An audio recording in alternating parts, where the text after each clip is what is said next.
Welcome to Shotgun Story, the podcast that has conversations with indie creators about music, meaning, and the point of it all, so that you may be inspired by the journeys of other artists who are doing it for themselves, and maybe gain a little more understanding as to why it matters quite so much that you keep creating.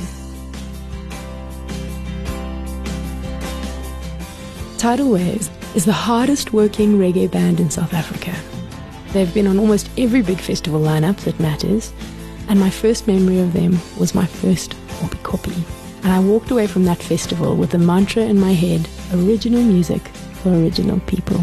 In studio today I have Jacob Wulana from Tidal Waves. Hi Jacob. Hi Tori. Thank you for coming in. Thanks a lot for having me. I'm going to start right at the beginning. Yeah. What brought you to music? Yeah. I would say, I don't like to say it's a calling, because everyone is saying it's a calling, and it will be like I'm trying to talk like other people. But I didn't know it was something like that, because there was this thing that was just harassing me since I was young. Since I was at school and everything, I was so artistic. I was always disturbing the teacher in the class until I realized that, I was into arts. I started doing it in the early ages, and that's how I came into arts. I was very, very curious. And who taught you how to play? In the beginning, it started because my father was a priest. I was born in a church where we, the children of the house, we should be the example in the church. And me and my sisters, we had to do a lot of singing, and I was doing drumming. That's, I think, from there. So I started even knowing how to harmonize and all those things from the church influence since I was young. Wonderful. And if you were to look at your career as a timeline, both your journey as well as your journey with the band, what are 3 to 5 highlights that would give context to a listener who doesn't know your music? I think we were into something like a movement. I have seen fans of Tidal Waves that are married people who are having kids, and they introduce their children into our music. And the very same married people, we started rocking them in the high school. So it is, for me, it's something like we have preserved ourselves by what we were doing. Everything that we did will remain people thinking, and it always comes to people's minds, So I think we were that kind of band that is having a certain reflection all the time. When we come into the stage, we try to be the band that always appeals, not by doing it by any which way, just making sure that we practice hard and we make sure that our art is very exclusive when we display it. Yeah. And another highlight, it will be we've been into great stages and we've been with great musicians, of which now, presently, you can Google us and find us working with musicians like Ziggy Marley, backing them up, and it stays there fully. And sometimes it's things that you find comments that are coming from outside the country. People, they will be who's this band, and they want to find about what Tidal Waves is, which is a good thing, I think. Yes. Yeah, it's inspiring, and meeting great people and traveling the world. We've been into every continent except Canada, with music. So, so it was another thing for me, because I remember when I was in school, I couldn't even afford to travel the tours that the school was doing. But then when I came into arts, all these tours just came in and that's what I used to tell my kids. I say, if you don't travel this time, don't mind about it, because you don't know tomorrow. Because even me, I didn't know, but tomorrow I had the hugest, the biggest, even more than the students I was with at school. I've been in countries and places that they've never been. Oh, that's incredible. Yeah, it's great. And how did the band start? We started the band in Yeovil. I think that was 1998. There was times of Johannesburg used to have vibes in the flea markets and all the things. So musicians will do a lot of busking and all. So we were that kind of band, kind of artists who are doing busking, acoustic stuff. We're doing Bruma, we're doing Rosebank, we're doing Randburg, all the organic market and all the waterfront and things. So we were that kind of artist. And then I tell the other guy that I was playing with at that time, it was Sam on drums. And then I said, no man, you know, the concept that originally we're from Northwest. And then we came to the city as a band. But when we arrived in the city, the band split because of the situations and all the, you know, the dynamics of Johannesburg. But then now we had to push the same mission that we came with. So I continue pushing that mission by making sure that I'm bringing the band together. And then we're starting to practice in Yeovil and starting to try to get some recordings and all that. Yeah. And that's how we started 1998. We kicked off from there. And since from 1998, it was like buzzing, growing. Yeah. Yeah. I mean, there's a real buzz about you. You have played every festival in South Africa. Yeah. Amazing. And now the line, original music for original people, where did that come from? I came up with the line because I'm the songwriter of Tidal Waves music. The concept, I wanted to take it out. I wanted to free up that spirit of saying, as an artist, you need not to fall under a certain genre by force. Yeah. If ever I come up with something that people can't place it on any genre, how am I going to place it? So the music that we're doing in Tidal Waves, it couldn't be a reggae music, it couldn't be a rock, it couldn't be blues, it couldn't be African music. It was like something like a cocktail of all of things. Absolutely. Into one, you know, and give it more of a soul so that it can, you know, stay within the people, you know, because if it doesn't have a soul, then no one would feel it, you know. Absolutely. So that's the whole thing. So that thing, I wanted people to understand it. It's original, you know. And if people are original, they would understand that. Because if we are fakey, we won't understand it. Absolutely. True. And we were talking earlier about being like a doctor. Yeah, you know, I used to talk to my granny at home about music. And my granny would always say to me, I'm a doctor, imvumi. Because what you are doing, you heal. You're kind of offering a therapy, you know. So music to me, it's that. And I've seen that happening because there were times that we would do a show. And I remember one day there was another show. There was a guy who was with his girlfriend. And the guy was in tears like I couldn't believe. And me, I was worried about that, you know, when I wanted to talk to them and to find out what's wrong. And then the lady said, no, the music hit at him, talk to him. Then when I asked, he just said to me that, you have hit me with music, please don't talk to me, I'm okay now, I'll be okay. Then, and, you know, I couldn't, you know, but I could check again that, that's what is being said about the element that the music, the energy that the music has. It has that healing thing, you know.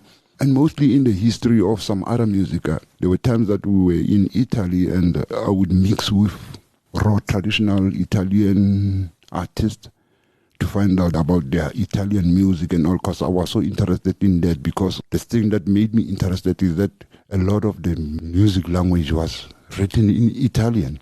You know, so I was like, okay, when I meet these people, I will find out something, because if it's them who wrote music in the staff notation, then there was some certain influences and all that. But then I found out that, no, man, we were in the south, like Scansano, the south of Italy. And these people, it's a band. They play pizzica. This music is called pizzica. But pizzica, it's kind of modern Italian traditional. The original traditional, they would call it tarantale. The tarantale, it's from the influence of a spider. There's a certain spider around Italy that when it bites you, it is so fatal that people can go numb and sleep and don't do nothing, and like you can die out of that. But then they didn't have anything to heal a person who's been bitten by that spider. So they realized that the artists, they were using music to heal those people. You know, they would come around and put a patient in the middle of the house and surround the patient by running around, hitting those drums and those violins and all those, you know, singing those pipes and all and that, and like circling and then going back forth and then just like that. And the person will heal and just wake up, you know. So the vibration and all that goes through the body of the metallic body system, you know. that brings the healing. For me, it's a thing like that. There's times that you are on stage and you strum this note and this chord, and for a certain person, that it becomes something new, or something that maybe he had a yoke that he feels, or something that a stress or something else, that thing just goes out after that. You know, it's like we have struck a good injection. Yeah. Right? You know, Yes. For me too, being an artist, I get healed by another artist too. You know, when I'm watching other artists, they heal me too. You know, it's not like me healing others only. It's all give and get. You know, the people that are giving it to me, I get to the people back. It's like a circulation of all good vibes. Oh, it's such a beautiful way to describe it. Yeah. Because that's exactly what it is. Yeah. So now, your ultimate why, what drives you to create? Creation. I'm part of creation. I don't know. The eye that I use to watch things with, it's not like of a normal person.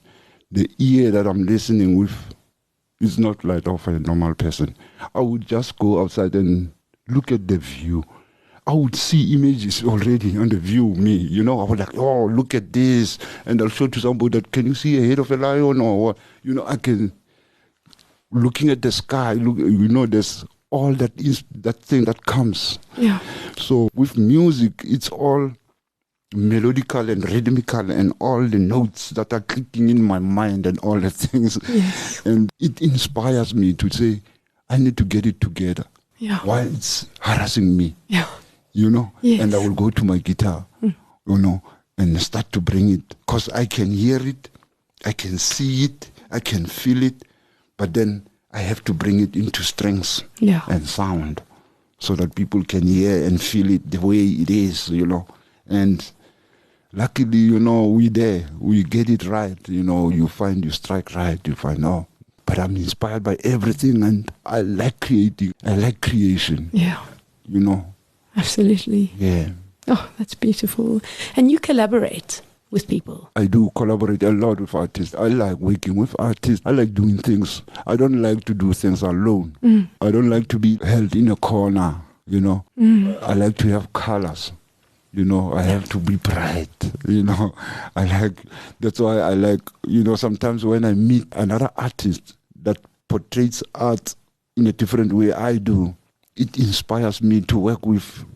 Sometimes I learn, sometimes I'm bringing more fire, like, you know, it's all that. So we're helping each other. So I like that. Collaborating, I always collaborated with people. And who are some of your favorite collaborators that you've worked with? There's few. I would talk about some who are like, I would say they have something that has touched me, collaborating with them. I've collaborated with Southern Gypsy Queen. Yes. One of the greatest bands. For me to be concerned about that is that I remember when we were doing the collaboration with them, they had a slot in the Opikopi. They wanted me to come and join them on the stage, you know, and the setup was so nice, and, you know, they treated me like serious respect that I would say, you know, as an artist, because they played like half of the set, in between the set. They just made a serious announcement that everyone should stop now. They're bringing in projects from Tidal Waves and all, and the reception was like huge, you know. And I came in, and then the whole mood and all this thing, and we know from rehearsal how we were killing the song. Yeah. So when we came in, we were like, yeah, we want it to start now. So when the song started, we were like, yeah, on top of the song, you know, killing it, and people were like, wow, you know. Wow. Those are collaborations that I like because they've got a certain emotion on them, you know. And just after that, then we lost one of their members, the drummer, Paul, you know, which was sad. May his soul rest in peace. Which, you know, things like that. Southern Gypsy King, and I've done Piet. Piet has been a friend for many years. Yeah.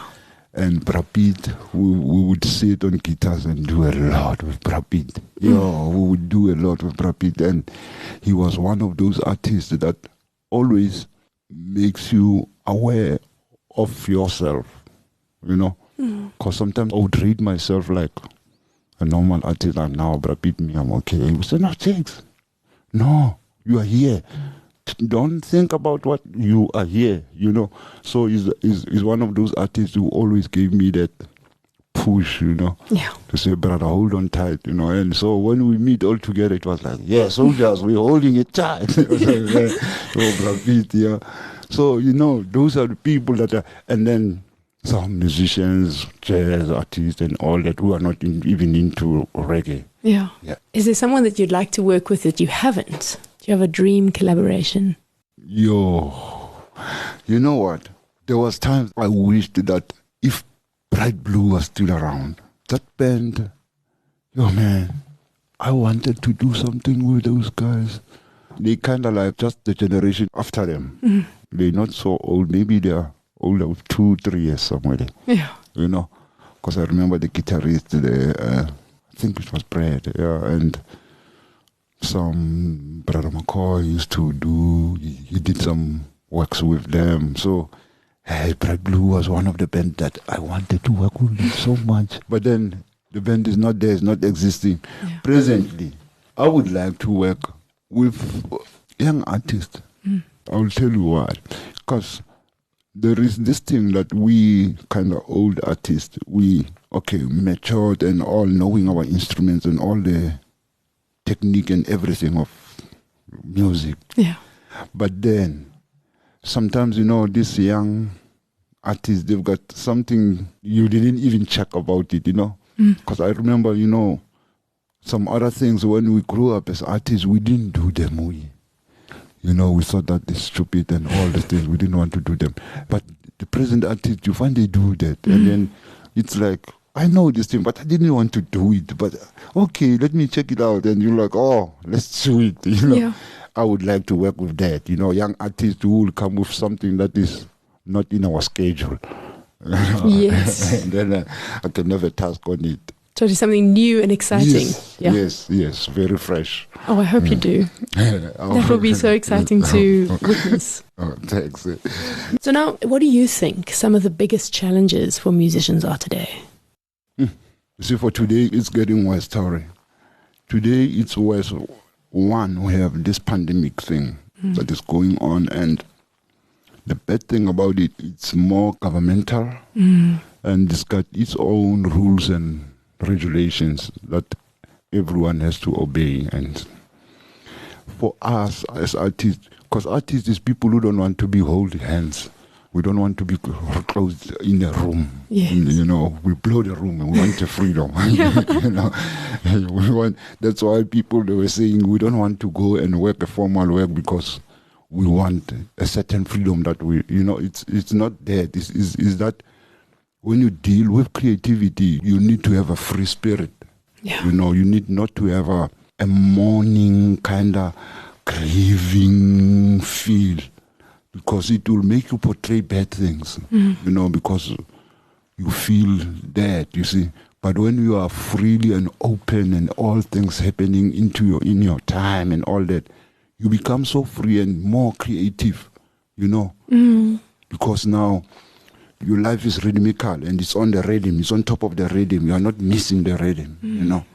So I think in that way, Tori, you know, life sometimes it makes things change. But now you as a creative person, you need to think more if things like that happen, because today we are faced with the pandemic and we cannot do what we're supposed to do. Like I say, that freedom that we're looking for, it's not there. But how are we going to create our freedom within those regulations and all that? I think that's the challenge that we as this COVID-19, it wants us to have more assignment as creative people and more creative. Yeah. You know, to say if you are creative, then you are totally creative because you can even survive during COVID-19. Exactly. You know? Exactly. Yeah, because if I'm just going to be that creative Brazils sitting at home, it doesn't help. Yeah. Because it will be for me and my kids playing the guitar every day for them. Yeah. It won't help. It doesn't inspire, it doesn't do anything. It stands still. Yeah. But then if I do my creation and maybe start talking to other people, start doing things and find out that how can we do better in this distress? Because really now, the pandemic thing is a serious thing that is challenging artists. We had some challenges before, where we didn't have a backup from some serious institutions, governmental institutions and all that. That was a thing that we were fighting with it, or, knowing that it will be right. And it would definitely come right in one day. Yeah. But then there came in COVID-19 just in between there, and it came with a total destruction. Yeah. And they started with us. When COVID started, it started with us. They said, no more gathering. And we are the people of dealing with gathering. Yes. We are dealing with the gathering. So the gathering is cancelled. Yes. So how are we going to talk to our people again? Because I believe that we shouldn't give up. Yeah. We shouldn't give up and say, we can't do anything now. I think we should think more of how can we get it out there. If it's a bad, there's nothing we can do. I would propose that the government or somebody gives me the whole equipment, a truck full of equipment and a generator. Then I can take it on top of the mountain here, on top of the hill around here in the city. Yeah. And set up there, Every day have a free set for the community. Yeah. No social distance, no water. No one should come. No one is allowed. Just listen at home. Wow. We just blast you with a big sound from the mountain. Every day free set. Yes. Just to say music should continue. We should continue. I want music. Me too. Yeah. I want music. So what about the next person? Yeah. I think the very next person feels the same way I feel to that. Let music come. Yes. Yeah. So if there were opportunities like that, I would set up on a tower and play for the whole city. That sounds amazing. Bring the band, good setup. Yeah. Make sure that the sound fills the city. Yeah. And then perform for the people. Oh my gosh, it sounds magic. Yeah. Yeah. Okay, so if anyone listening can make that happen, you have to give us a call because I would like to be a witness to that. Yeah. So now, for the moment, what does making music look like for you? It looks sad now. Especially in these times of COVID. A lot of music that is happening online, it's of a digital feeling mostly. And it's more of digital artists. I'm that kind of artist who's very artistic. I like watching different arts. Presently, since the COVID time, I have a problem, even at home. I have a problem with them playing the music. I end up leaving them in the house and going outside because the music that is being played, it's on one time, on kind of one rhythmic. And for me, it has a low vibration because there's no feeling, there's no story, there's nothing. It's only, and that, it irritates me because the next artist is like that, the next artist is like that, the next artist is like that. It irritates me. Yes. Because I used to go to the festivals where I know that I will watch this kind of act that doesn't sound like this. The act that comes after that act, totally different, with a total different sound, total different feel. The next one that comes next to that one, total different thing that is being there. And the color, I like that. That's the color of art. The beauty of art. Absolutely. But the narrow thing that where everyone has to be in one thing, that gives me a problem. And, when I'm listening to it, and sometimes I used to, when it plays, I go and run to my guitar or the piano and check the chords. Sometimes it's one chord.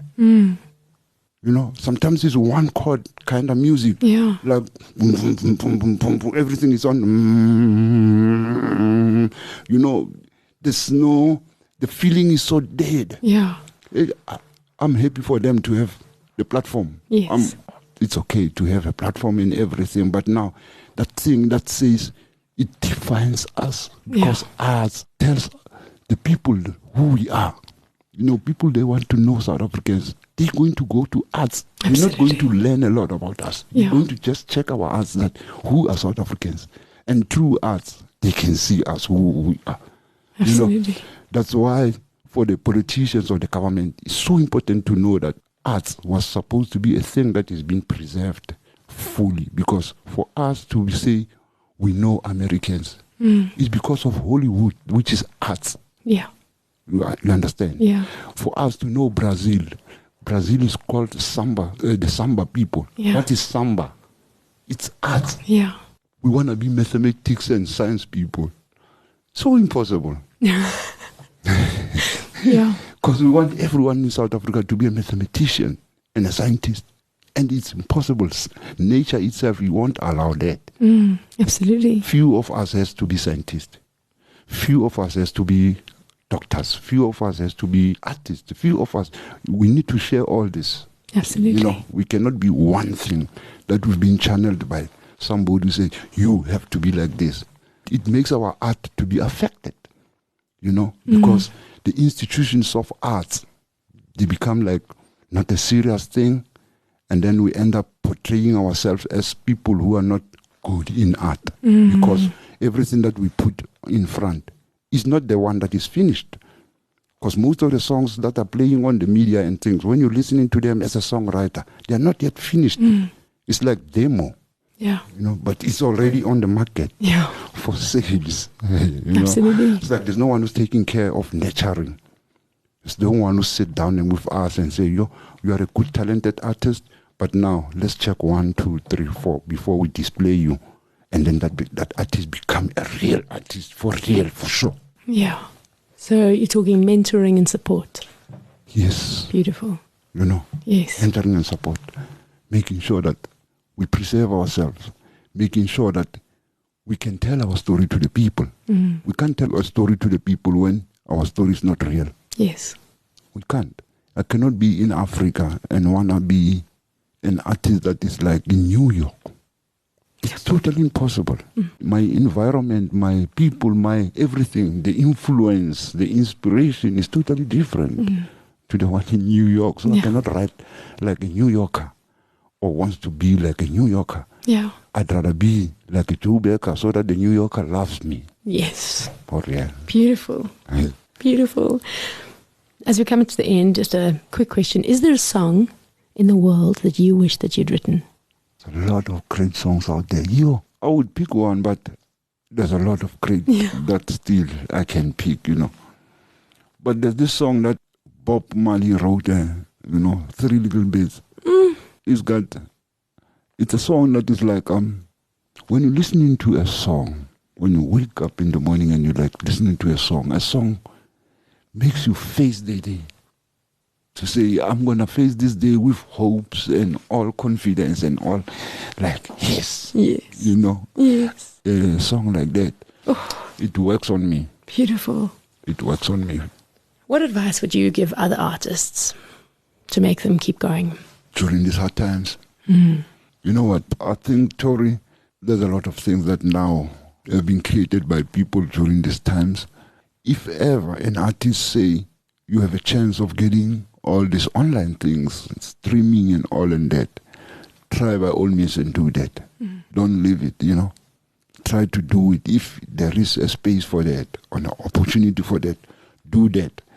If there is an opportunity of sitting back and create, because like, for example, me, since this corona came in, I went back and sat down, and then that's when I started realizing that, no, I can tap into some other things.